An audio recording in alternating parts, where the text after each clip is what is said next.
Hey everyone, it's Lauren here, and I'm so glad that you are joining me for another devotional video.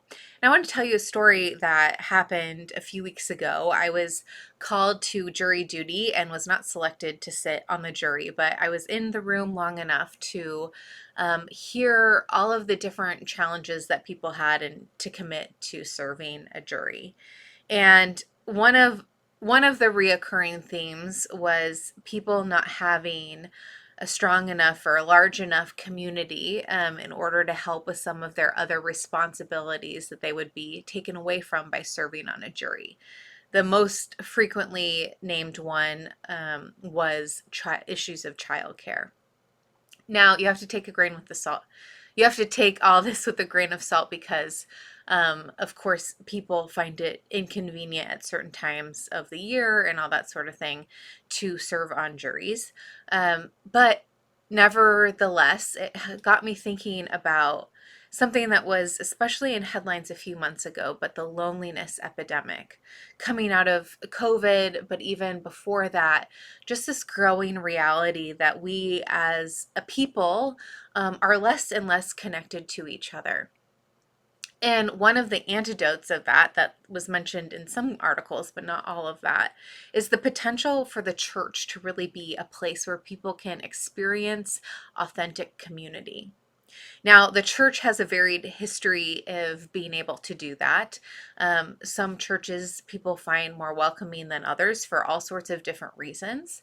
And I know at LOPC we try to provide a welcoming environment, but people might have different experiences of that.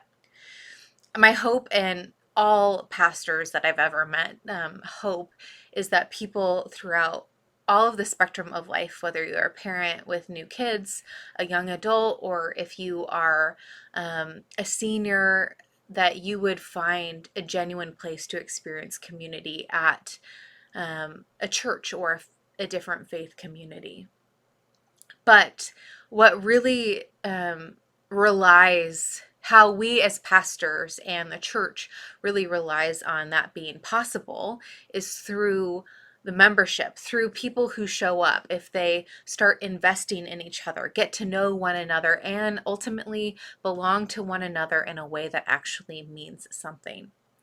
So, as you think about where you experience community, whether that is in a church or in your workplace, or if you experience multiple different types of community, who might you know that might need a little bit more connection to community? In what way might you be able to provide that this next week? And also, conversely, where might you need to experience community? In what ways might you need to be able to ask for help? Ask people to show up in your life. And then, of course, later you might be asked to return the favor. My hope is that you experience somewhere in your life genuine community and that you belong to somebody in a way that means something. That's all for now. Take care.